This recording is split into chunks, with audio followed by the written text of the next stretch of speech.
437 দিনের অপেক্ষা শেষে মাঠে ফিরলেন মোহাম্মদ শামি।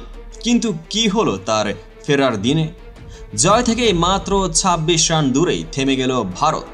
ইংল্যান্ডের ১৭১ রানের টার্গেট অজেয় মনে হলেও কি ধরাছোঁয়ার বাইরে ছিল না? তাহলে কেন ব্যর্থ হলো টিম ইন্ডিয়া? রাজকোটে কি ঘটল আসলে? চলুন রহস্যের পর্দা খুলে দেখি।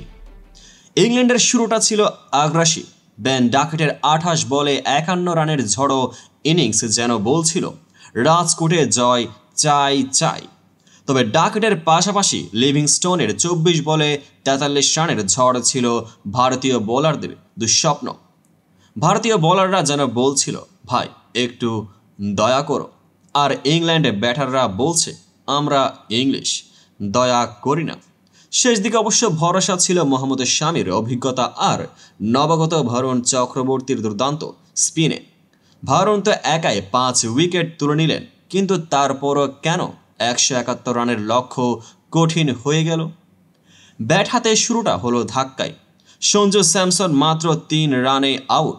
এরপর সূর্যকুমার যাদবের ঝলকানি মাত্র ৭ বলে ১৪ রান, কিন্তু বেশি কিছু করতে পারলেন না। তোমার আলোয় আমি আলোকিত, কিন্তু তুমি তো চলে গেলে হাই। সূর্যকুমার যেন বলে গেলেন, আমার আজ এখানেই শেষ। হার্দিক পান্ডিয়া ধীরে ধীরে ইনিংস গড়ার চেষ্টা করছিলেন, কিন্তু ওয়াশিংটন সুন্দর তার ইনিংস সাজালেন ১৫ বলে ৬ রান দিয়ে।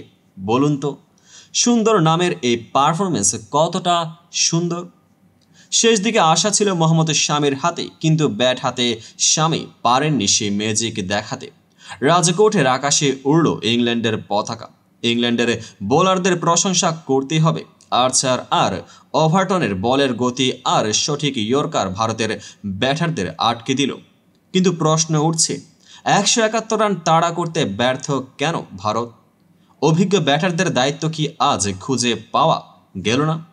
সিরিজ এখন ২-১। ইংল্যান্ড ফিরে এসেছে সিরিজে। তবে ভারত কি পরের ম্যাচে ঘুরে দাঁড়াবে?